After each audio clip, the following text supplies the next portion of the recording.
It was supposed to be a quiet afternoon. The kind of late September day where the air smells like cut grass and everything feels a little slower. I was cleaning out Dad's old study, the one we'd kept locked since his funeral, when I found the journal. It was wedged behind a row of law books he never read, wrapped in a faded blue handkerchief. I almost missed it. The leather cover was cracked, the pages yellowed at the edges, like something that had been waiting too long to be found. For a moment, I just stared at it. My father, Richard Hale, wasn't the sentimental type. He didn't write letters, didn't keep souvenirs, didn't even believe in birthdays. Memories live in people, not paper, he used to say whenever Mom tried to keep old family photos. Yet here it was, a handwritten journal, dated years before Mom's death. My throat tightened before I even opened it. The first page began with his neat, deliberate handwriting. For whoever finds this, there are things I never had the courage to say. Maybe I should have. Maybe I couldn't. I froze. My heart kicked against my ribs. The house was silent except for the ceiling fan above me, creaking with each slow rotation. Outside, the sun had started to slip behind the oak trees that lined the backyard, turning everything gold and heavy. I pulled out the nearest chair and sat down, the journal trembling in my hands.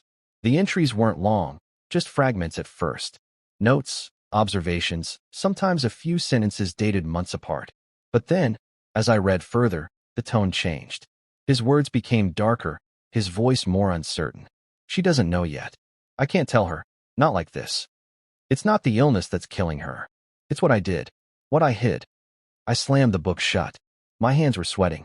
I wanted to believe it was some metaphor, some desperate way of talking about grief or guilt. But deep down, I knew my father didn't write like that. He wasn't poetic. He was exact, logical, brutally clear. If he wrote that he hid something, he meant it. My mother, Elaine, had died when I was 17. The doctors said it was cardiac arrest. Unexpected, but not uncommon. My father never questioned it. Or maybe he didn't let me see if he did. He'd been quiet at the funeral, too quiet.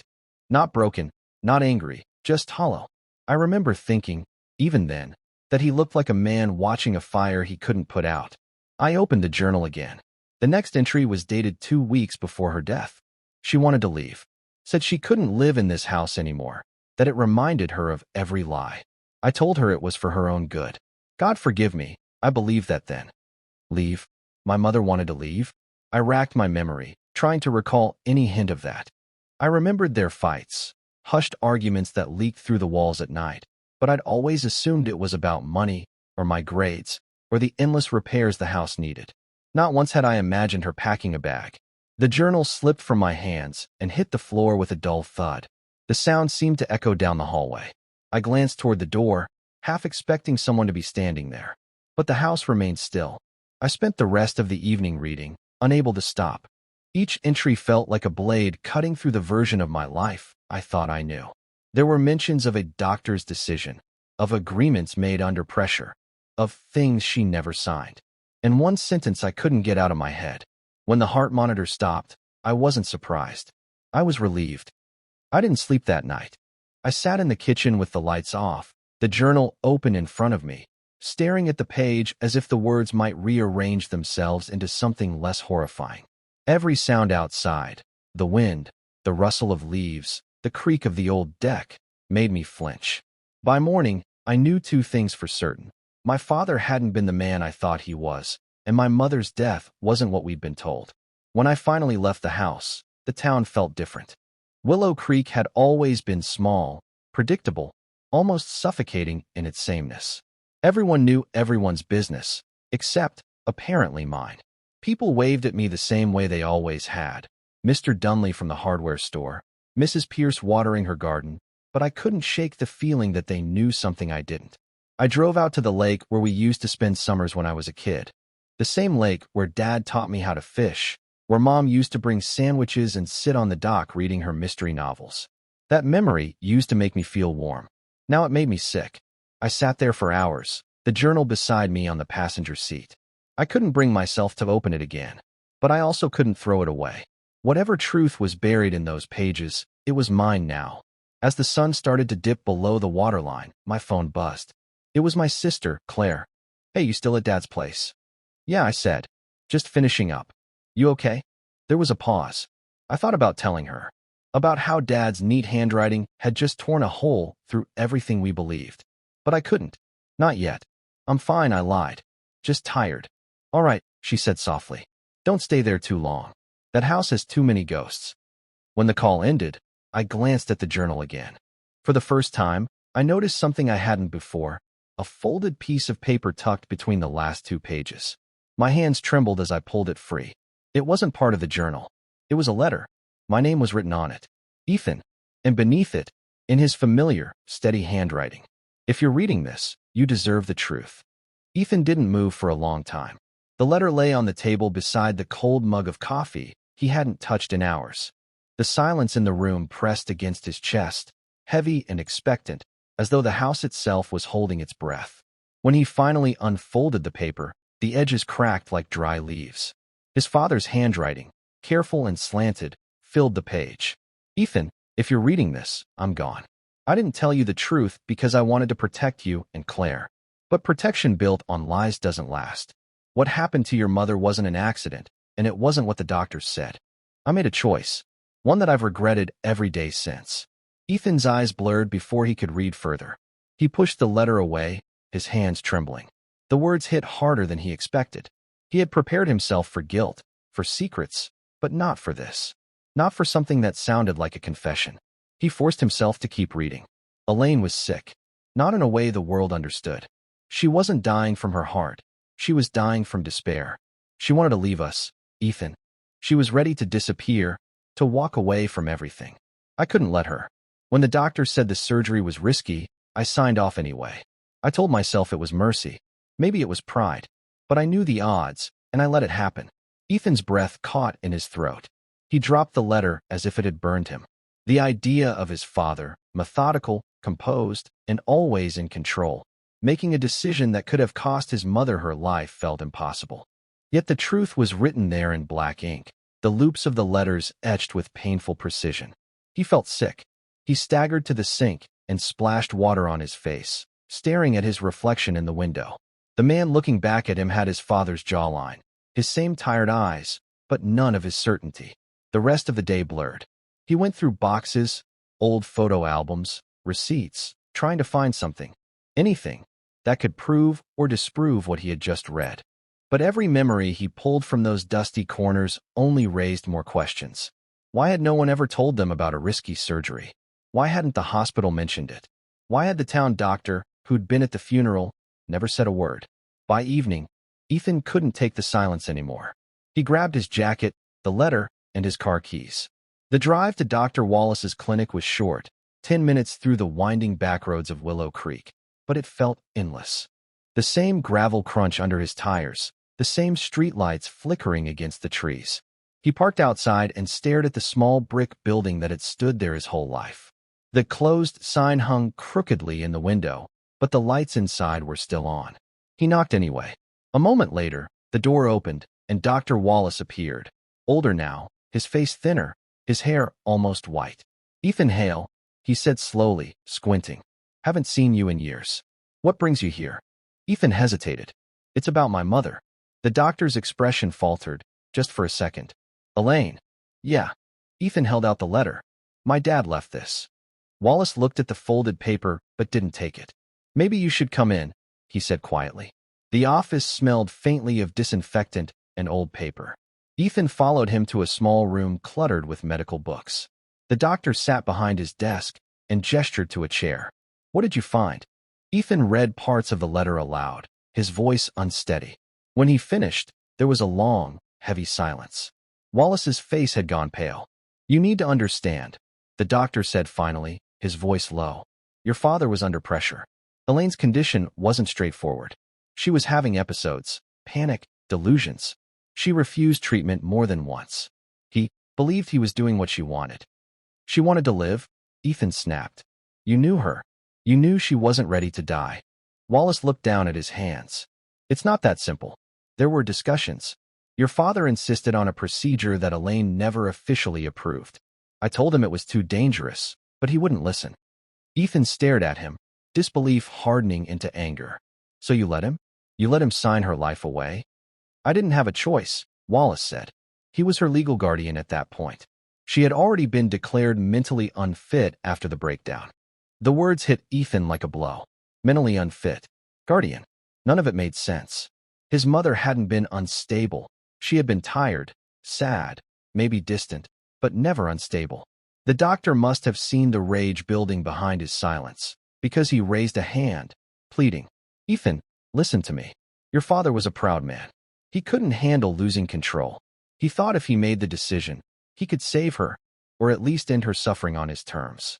I begged him to wait. But by the time I saw her again, it was too late." Ethan stood up, his fists clenched. "You're telling me he killed her?" "I'm telling you he believed he was saving her," Wallace said. Ethan turned toward the door, his pulse hammering in his ears. "You should have stopped him." "I tried." The doctor's voice broke then, raw and uneven. But Richard had already made up his mind. "You think you're ready for the truth, Ethan, but some truths don't set you free. They just keep you awake at night." Ethan didn't answer. He stepped outside into the cool night air, his father's letter still crumpled in his fist. The street was empty, the only sound the hum of the streetlights overhead. He stood there for a long time, the weight of everything pressing down on him. The lies, the choices, the ghosts that refused to stay buried. For the first time, he didn't know if he hated his father or pitied him. Maybe both. He got into the car and looked at the journal on the seat beside him. There was still more to read, more entries he hadn't opened yet. The thought of it made him sick, but he knew he couldn't stop now. Whatever truth had stayed between the lines, he was going to find it, even if it destroyed what little was left of the Hale family. Ethan didn't sleep that night. He sat in the living room with the journal on the table, the dim lamplight painting gold across the leather cover. The air smelled like dust and rain, and the ticking of the old clock felt louder than his heartbeat. He flipped the cover open again, his hands steady now, not from peace, but from resolve. The next entry was dated 2 months before his mother's surgery. "Elaine stopped talking to me today," his father had written. Not the cold shoulder kind of silence, but the kind that fills the room and swallows you whole. "I tried to tell her the therapy would help, that she needed it. But she looked at me like I'd betrayed her. Maybe I did. Maybe I always have." Ethan read line after line, each one pulling him deeper into the wreckage of a marriage he thought had been perfect. His father hadn't been writing to confess. He'd been writing to survive his own guilt. She said she wanted to go back to her sisters. "I told her it wasn't safe. I told her I'd take care of her. But she looked at me and said, 'You don't take care of people, Richard. You fix them until they break.'" Ethan's throat tightened. He remembered that line. His mother had said something similar to him once, years ago, after he'd pushed too hard for her to attend his high school graduation despite her migraines. "You're just like your father," she'd said then. He'd thought it was anger, not prophecy. He turned the page. The entries became shorter, erratic. Scrawled margins, ink smudges, entire sentences crossed out. "The doctor doesn't understand. No one does. She doesn't need rest. She needs direction. The surgery will reset her. She'll thank me one day." The words chilled him. Reset her. Like she was a machine. He closed the journal and rubbed his eyes, exhaustion burning behind them. The house felt smaller now, suffocating, as if the walls were closing in with every revelation. Morning came too early. Lights spilled across the carpet, cruelly bright. Ethan brewed coffee he didn't drink and stared at his phone. There was one person who might help him make sense of this. His Aunt Mary, Elaine's sister.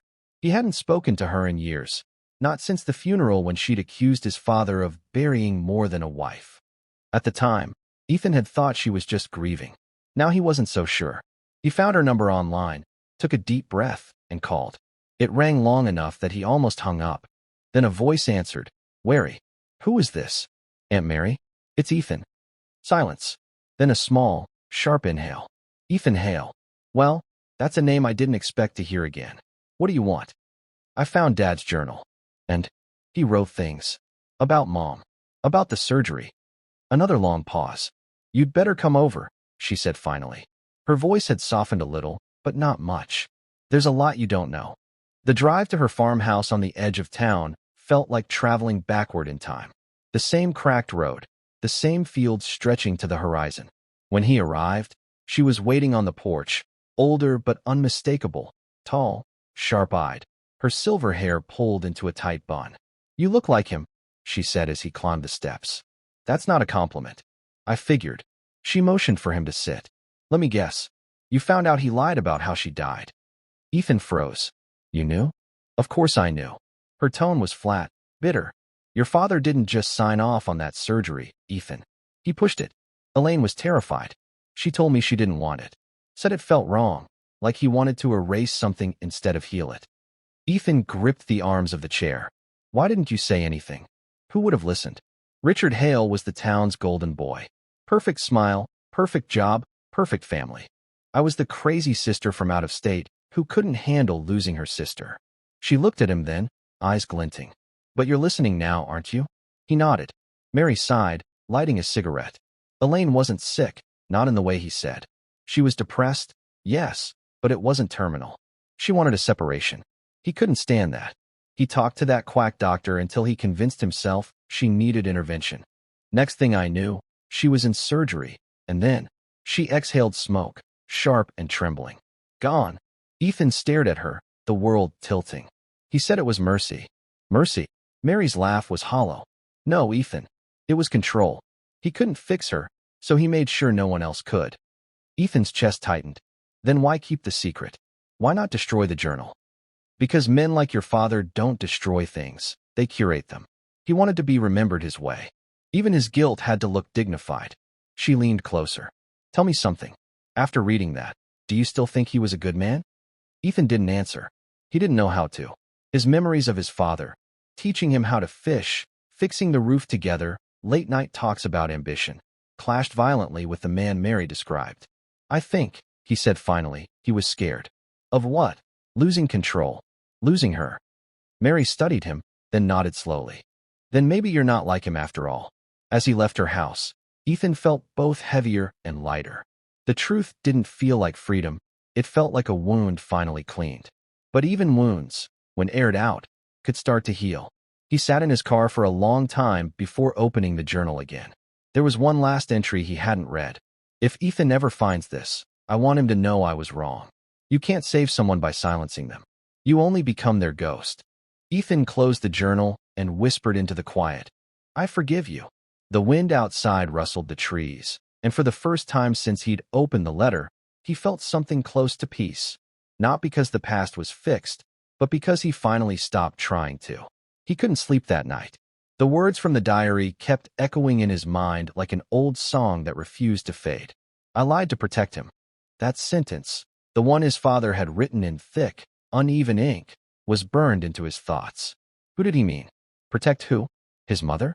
Himself? Or David? The next morning, Ethan drove to his father's house again, unable to resist the pull of unfinished truth. The house felt heavier now, filled with ghosts of memory. Dust floated in the light coming through half-closed blinds, the same blinds his father had never bothered to fix. He walked through each room, every creak of the floorboard whispering that he didn't belong there anymore. He found the rest of the notebooks in a box under the old recliner, wrapped in a piece of brown paper with his father's handwriting on it, for when you're ready. There were 6 of them. He sat cross-legged on the floor and opened the second one. October 12, 2005, it began. She said she didn't want him to know. She said some truths could only destroy. I told her that wasn't fair, that he had a right to understand. But she was always stronger than me when it came to silence. Ethan read that line 3 times before closing his eyes. He didn't know whether to feel angry or broken. His mother, strong, quiet, always the peacekeeper, was now at the center of something dark, something both of his parents had carried like a shared wound. As the hours passed, he kept reading, turning pages filled with a father's confessions, a husband's regrets. She asked me to keep her secret. She said he would never forgive her. She said it would ruin him. Ruin me, Ethan muttered under his breath. He didn't even realize tears had started falling until one landed on the ink and blurred a word. The more he read, the less he understood which of them, his father or mother, had been protecting him and which had been lying. That night, he went to visit David. His brother was sitting on the porch, drinking a beer, the same stubborn look on his face that their father used to wear when he didn't want to talk. You found something, didn't you? David asked, not even looking up. Ethan sat beside him. Yeah, a lot. And Dad knew something about Mom. Something she didn't want us to know. David sighed and leaned back. I figured. He looked at her like a man carrying a secret. Remember when she got sick? He wouldn't even let the doctors talk to us. It's worse than that, Ethan said quietly. He wrote that she asked him to keep it from me. That if I knew, it would ruin me. David's jaw tightened. Then maybe don't dig any deeper, Ethan. Maybe there's a reason some things stay buried. But Ethan shook his head. No, I can't stop now. I've already seen too much. The following day, he drove out to the old lake house, the place where they'd spent summers as kids. His mother had loved it there, called it her quiet corner of the world. Maybe she'd written something too. He found a box in the closet labeled Personal L. Inside, beneath folded linens and photo albums, was a faded notebook with her name on the cover.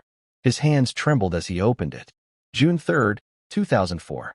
The truth has its own weather. It changes everything it touches. I told him today. I told him what I did. He said he forgave me, but I saw it in his eyes. He'll carry this secret to the grave. Ethan felt the air leave his lungs. He flipped to the next page. He doesn't want the boys to ever know. He says it would destroy the way they remember me. Maybe he's right. Maybe love is sometimes the choice to stay silent. He stopped reading. The lake shimmered outside the dusty window, sunlight catching the water just the way his mother used to describe it. He could almost hear her voice, calm and certain. Not everything has to be said to be true. But now he knew too much. The truth wasn't a key, it was a weapon. He gathered both journals, his father's and mother's, and placed them side by side on the table. Together, their words painted a story that neither of them could finish. That night, Ethan burned them. Not out of anger, but out of mercy. He watched the pages curl and blacken, the words turning to smoke, the secrets escaping into the night air. He realized then that his parents had both been right and wrong at once. Truth could heal, but it could also destroy. As the last ember faded, Ethan whispered, "I forgive you, both of you." When he drove home, the stars hung low over the highway, and for the first time in years, he felt something close to peace. Not because he had all the answers, but because he had finally stopped asking the wrong questions. Days passed, but the silence didn't fade. It changed shape, grew heavier, like fog settling over everything Ethan touched.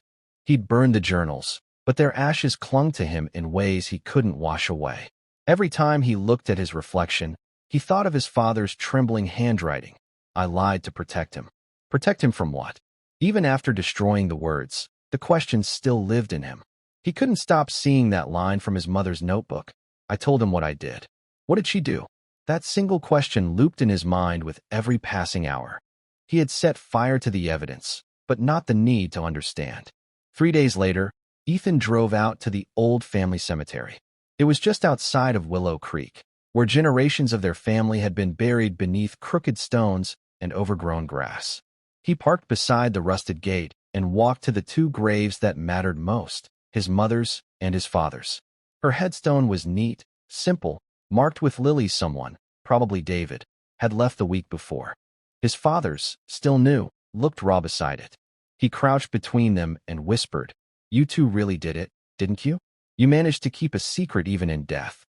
The wind moved through the trees, soft and cool, like a breath that almost sounded like an answer. He stayed there for hours, watching the shadows stretch and fade. When the first stars appeared, he stood and took one last look.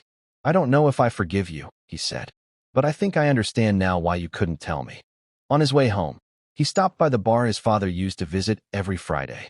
The bartender, a woman in her 60s named Carol, recognized him immediately. "Ethan Brooks, right? Haven't seen you since your dad's service." "Yeah," he said, sliding onto a stool. "Just had some questions." "About your dad?" she asked, pouring him a coffee instead of whiskey. "He talked a lot, you know, especially near the end." "What did he say?" "Mostly that he wished he'd done things differently. That he'd let too much rot between him and your mom. He used to stare at the window for hours and say, 'Some truths aren't meant to outlive love.' Never made sense to me. Did to him, though?" Ethan nodded, his throat tightening. "Sounds like him. He was a good man, honey," Carol said gently. "Just one that carried too much." That night, Ethan called David again. "I went to the cemetery," he said, "and I talked to Carol at Murphy's. She said Dad regretted keeping secrets." "Yeah?" David replied. "Well, that makes two of us. You knew something, didn't you?" Ethan asked. There was a long pause. When Mom was dying, she asked me to promise not to tell you. Said you'd hate her if you found out. I didn't even understand what she meant at the time. Ethan felt the air shift around him. Tell me now. No, David said firmly. It's not my story to tell. She's gone, David. So is Dad. It's yours now. His brother sighed. You want the truth that bad? Fine. Mom wasn't sick the way everyone thought. The cancer was real, but it wasn't what killed her. She stopped the treatment herself. She wanted to die on her own terms. Ethan gripped the phone until his knuckles went white. She chose it. She didn't want to drag us through it again, David said softly. Said she saw what it did to Dad the first time. I tried to stop her, but she'd made peace with it. Dad agreed to keep quiet. They told the doctors it was complications. They both swore me to silence. Ethan didn't say a word. He sat there, the phone pressed to his ear, the room spinning. She thought she was protecting you, David continued. Said you needed to believe she fought until the end. Ethan swallowed hard, feeling something shatter inside him. She didn't trust me with the truth. No, David said quietly. She loved you too much to make you carry it. For a long time after the call ended, Ethan just sat there, staring at nothing. The house was quiet, too quiet, except for the ticking clock on the mantel. He thought about every conversation, every time she'd smiled at him through pain, every soft, "I'm fine," that now sounded like a lie. He couldn't tell if he was angry or just hollow. The next morning, he drove to the lake house again. The air smelled like pine and rain, the sky washed pale by early light. He walked to the dock where his mother used to sit with her notebook. He remembered her laughter, the way she'd splash water at him when he tried to fish beside her. That woman, the one who'd chosen silence over confession, was she a coward or the bravest person he'd ever known? He sat down on the old wood planks and stared at the water. It looked endless. After a while, he took out his phone and started recording. Mom, Dad, he said, his voice shaking. I think I finally get it. You weren't lying to hurt us. You were lying to save us. Maybe to save yourselves, too. He paused. But I don't want to live in silence anymore. I'm done with half-truths and protected memories. I'll remember you both, but I'll remember everything, the love and the lies. He ended the recording and slipped the phone back into his pocket. Weeks passed before he told David he was leaving town. Where are you going? His brother asked. I don't know. Somewhere quiet. Somewhere new. Running away won't fix anything, Ethan. It's not running, he said. It's starting over. Dad spent his life trying to hide from the truth. Mom made peace with it by keeping it buried. I can't be either of them. David sighed. Then what are you going to be? Ethan smiled faintly. Someone who tells the truth, even when it hurts. He sold the old house, packed his things, and drove west. The open road stretched before him, lined with endless fields and fading sunlight. Somewhere along the drive, he stopped at a gas station diner and sat with a cup of black coffee, watching strangers come and go. There was a strange comfort in their anonymity. For the first time in months, he didn't feel haunted, just human. One night, somewhere in Arizona, he parked near an overlook and stood watching the stars. The desert was silent, vast, and clean, no memories clinging to it. He reached into his pocket and pulled out a small, charred scrap of paper he'd kept from the night he burned the journals. Only 2 words were still legible. For you. He turned it over in his hand, smiled through the ache, and let the wind take it. The truth had broken him, but it had also freed him. His parents' silence had been an act of love, and maybe his understanding of it was one too. As he got back into the car and started the engine, the road ahead looked endless, but for once, that didn't scare him. It felt like forgiveness. Months later, the past felt softer, like an old scar that no longer ached but still caught his eye in certain light. Ethan had rented a small cabin in Oregon, far enough from Willow Creek that the ghosts couldn't follow him there, but close enough that he could still imagine his parents somewhere behind the fog. He spent his mornings writing and his evenings walking by the water, where the air always smelled faintly of cedar and rain. Writing came easier now, not the kind of writing his father did, not confessions or secrets, but reflections, things he wished he could tell them. He filled notebooks with words he'd never send, tracing the shape of grief until it turned into understanding. Sometimes he'd reread them and realize that, in some strange way, he was still talking to them. One rainy afternoon, he received a letter. The handwriting was old-fashioned, shaky, almost familiar. Inside was a folded piece of paper and a note that said, "Found this in an old box at the church. Thought it might belong to you. Pastor Green." Ethan opened the paper carefully, half afraid of what it might say. It was his father's writing. "If you're reading this, I guess I didn't get the chance to say it myself. I made choices I thought were love, but I see now they were fear. Your mother was stronger than me. She faced her truth. I only tried to hide from it. Don't do what I did. Don't let silence be your inheritance." Ethan read it again, and then again, until the ink blurred beneath his tears. It wasn't forgiveness, not exactly. It was something quieter. A bridge. He folded the note and tucked it into his journal between blank pages, where the words could rest. That night, he sat by the fireplace and watched the flames dance. For the first time since the lake, he didn't feel like he needed to run from what he'd learned. The truth no longer demanded pain. It simply existed, part of him now. Months slipped into a rhythm. Ethan found work helping restore old cabins around the coast. He liked the feel of rebuilding things, rotted wood replaced, walls strengthened, roofs fixed. It made sense to him. Something broken could still be made whole, not as it was before, but in a way that could endure. He even met people, neighbors who waved, a woman named Claire who owned the nearby bookstore. She was kind, with the same sort of gentle patience his mother once had. They spoke often, though he never told her everything. Not yet. Some truths, he'd learned, needed time before they could be shared. One evening, as the sun fell low, Claire stopped by his porch with 2 cups of coffee. "You're always writing," she said with a smile. "What's it about?" He thought for a moment, then said, "My family. Or maybe, the things we leave unsaid." She nodded like she understood more than he'd said aloud. "That's where the real stories are," she murmured. "Between the words." He smiled faintly. "Yeah, between the words." After she left, Ethan sat watching the sky turn red and gold. He opened his notebook again and wrote, "Dad once said silence was safer than truth. He was wrong. Truth hurts, but silence kills slower and deeper." He paused, then added, "I think I forgive you. Both of you. Not because it's easy, but because I finally see what love cost you." He closed the journal, the cover soft and worn under his hands. It wasn't a confession, not really. It was a promise. Years later, when he'd built a life far removed from the weight of Willow Creek, he returned one last time. The town looked smaller, older, but the air still carried the same familiar scent of pine and rain. He walked to the cemetery again, to those 2 stones standing side by side, weathered by time. He placed the journal between them, pressed his hand against the cold granite, and whispered, "I kept my promise." Then he turned and walked away. He didn't look back. Driving home, he rolled down the window and let the wind rush through the car. The sky opened into a wash of color, pale orange melting into deep blue. He thought about everything they'd lost and everything they'd still managed to give him. Not wealth, not peace, but the truth. And that, finally, was enough.